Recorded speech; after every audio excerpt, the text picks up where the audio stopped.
बहुत पुराने समय की बात है। लक्ष्मी नाम की एक लड़की वृंदावन के पास एक छोटे से गांव में रहती थी। वो बहुत सुंदर थी और पूरे गांव में उसकी सुंदरता की बहुत चर्चे थे। कभी कभी वह गांव के लोगों के साथ मजाक में शरारत और मस्ती भी करती रहती थी। लक्ष्मी के पिताजी फूलों की माला बनाते थे और गांव के चौक पर ही माला की रेहड़ी लगाते थे। वैसे उनकी फूलों की मालाएं ज्यादा शादी ब्याह में बिकती थी। लक्ष्मी भी अपने पिता के काम में उनकी सहायता करती थी। कहीं पर शादी ब्याह होती थी तो लक्ष्मी ही वहां फूल माला पहुंचाकर आती थी और शादी में भी खूब मस्ती करके आती थी। लक्ष्मी के पिताजी उसे खूब समझाते थे कि बेटी तू अब बड़ी हो गई है और तू बाहर किसी से भी इतनी हंसी मजाक न किया कर। तभी लक्ष्मी कहती है, मुझे इस गांव से और अपने इस गांव वालों से बहुत प्रेम है, इसलिए मुझे सबसे हंसी मजाक करके बहुत अच्छा लगता है। यह कहकर वो फिर से बाहर चली जाती है। तभी लक्ष्मी के माता पिता आपस में बात करते हैं कि लक्ष्मी बड़ी तो हो गई लेकिन उसके अंदर अभी भी बचपना ही है। वैसे अब लक्ष्मी 19 साल की हो चुकी थी और उसके लिए अब शादी के रिश्ते आना भी शुरू हो गए थे। मगर लक्ष्मी तो उनसे भी खूब हंसी मजाक करती और शादी के लिए यह कहकर माना कर देती थी कि अभी तो मैं बच्ची हूँ। यह सुनते ही सभी लोग निराश होकर चले जाते थे। एक दिन लक्ष्मी को दूसरे गांव में फूल माला लेकर जाना था, क्योंकि वहां पर एक बड़ी शादी थी। लक्ष्मी अपनी एक सहेली को लेकर उस शादी में फूल माला लेकर पहुंच गई। जैसे ही वह फूल माला लेकर उस बड़े वाले शादी घर में घुसी, वैसे ही सामने से एक सूरज नाम का लड़का बड़ी ही तेजी से लक्ष्मी की ओर आ रहा था। लक्ष्मी उसे रोकने के लिए कुछ कह पाती, उतने में तो सूरज फूल माला के टोकरी के साथ लक्ष्मी के ऊपर ही गिर गया और जैसे ही वह दोनों खड़े होते हैं तो घर के सभी लोग ताली बजाने लगते हैं। तभी सूरज ने देखा कि सभी फूल मालाएं इधर उधर बिखर गई है, मगर सूरज और लक्ष्मी के गले में एक एक माला डली हुई थी।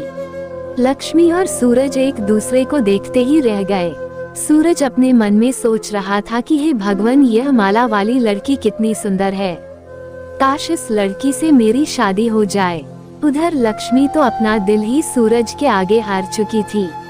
तभी सूरज लक्ष्मी से कहता है, मुझे माफ कर देना, तुम्हें कहीं लगी तो नहीं? लक्ष्मी अपने गर्दन को हिलाते हुई कहती है, नहीं। तभी सूरज की माँ वहाँ आ जाती है और उन्हें देखकर वह सब समझ जाती है।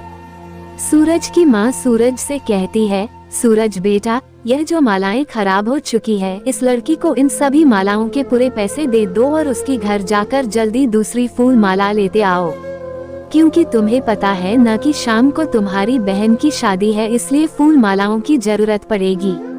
उद्धरण चिन्ह। सूरज कहता है, ठीक है माँ। तभी लक्ष्मी को वह उसकी बिखरी हुई माला की पैसे देता है, लेकिन लक्ष्मी वह पैसे लेने से मना कर देती है। तभी सूरज की माँ कहती है, बेटी यह तुम्हारे मेहनत की पैसे हैं, इसलिए ले लो। और सूरज की माँ लक्ष्मी को जबरदस्ती ही पैसे दे देते हैं और उससे पूछती है, बेटी तुम्हारा नाम क्या है? तभी पीछे से लक्ष्मी की सहेली कहती है, माँ जी इसका नाम लक्ष्मी है। उसका नाम सुनते ही सूरज की माँ कहने लगी, बेटी तुम्हारा नाम तो तुम्हारी ही तरह बहुत सुंदर है। तब सूरज कहता है, माँ क्या मैं अब जाऊँ इस मालवाली के साथ फूल माला लेने? सूरज की माँ कहती है, हाँ जा, लेकिन इसका नाम मालवाली नहीं लक्ष्मी है। सूरज कहता है, ठीक है माँ, अब मैं इसे लक्ष्मी ही कहूँगा। तभी लक्ष्मी और उसकी सहेली फूल माला लेने सूरज को अपने घर लेकर जाते हैं। लक्ष्मी का घर सूरज के घर से लगभग 2 से 2.5 किलोमीटर दूर था। सूरज जैसे ही लक्ष्मी के घर पहुंचता है, वैसे ही लक्ष्मी के माता पिता सूरज को देखकर चौंक जाते हैं। तभी लक्ष्मी के पिताजी सोचते हैं कि जरूर लक्ष्मी कोई गड़बड़ करके आई होगी। लक्ष्मी के पिताजी लक्ष्मी को अंदर बुलाते हैं और पूछते हैं, बेटी यह लड़का कौन है? लक्ष्मी कहती है, पिताजी यह सूरज है और आज शाम को इनकी बहन की शादी है। मेरी थोड़ी सी गलती की वजह से सभी माला नीचे गिर के खराब हो गई, इसलिए ये दूसरी माला लेने आए हैं। और जो माला नीचे गिर गई थी, सूरज की माताजी ने उन फूलों के पैसे भी मुझे जबरदस्ती दे दिए। लक्ष्मी के पिताजी कहते हैं, बेटी तू उस लड़के को एक गिलास शरबत देकर आ, इतने में मैं और तेरी माँ इनके लिए फूलों की माला तैयार कर देते हैं।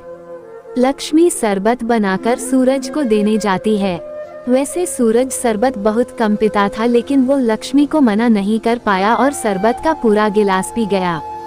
शरबत पीकर सूरज लक्ष्मी से पूछता है, लक्ष्मी तुम्हारे परिवार में और कौन कौन रहता है? तभी लक्ष्मी मुस्कुराते हुए कहती है, हमारे परिवार में मेरी माँ, पिताजी और मैं ही हूँ बस। सूरज पूछता है, तुम्हारा कोई भाई नहीं है क्या? लक्ष्मी कहती है, नहीं बस मैं ही हूँ।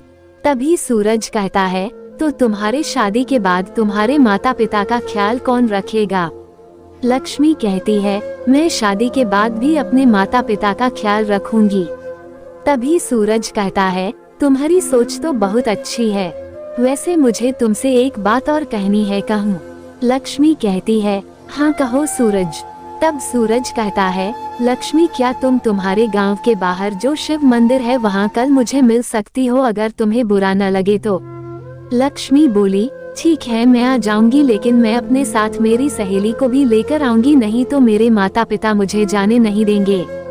सूरज कहता हो, ठीक है फिर कल मैं शाम को तुम्हारा इंतजार करूंगा। यह कहकर सूरज फूल माला लेकर चला जाता है। अगले दिन शाम को लक्ष्मी अपने पिताजी से कहती है, पिताजी मैं अपने सहेली के साथ गांव के पास शिव मंदिर में जा रही हूँ, थोड़ी देर में आ जाऊंगी। तभी लक्ष्मी के पिताजी सोचते हैं कि आज अचानक लक्ष्मी शिव मंदिर क्यों जा रही है।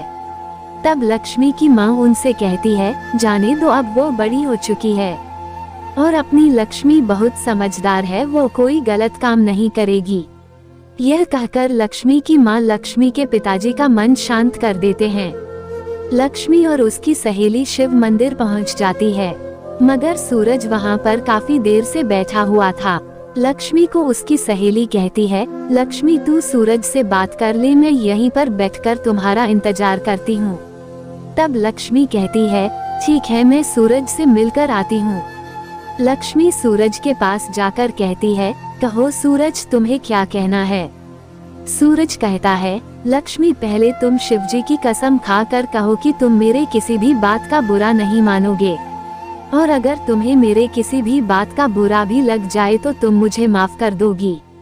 लक्ष्मी शिवजी की किसी खाती है और कहती है, नहीं सूरज मैं तुम्हारे किसी भी बात का बुरा नहीं मानूंगी, और अगर मुझे बुरा भी लगा तो मैं तुम्हें माफ कर दूंगी। अब कहो सूरज तुम्हें क्या कहना है? सूरज लक्ष्मी का हाथ पकड़ लेता है और कहता है, लक्ष्मी मैं शिवजी की कसम खाकर कहता हूँ कि मुझे तुमसे सच्चा प्यार हो गया है।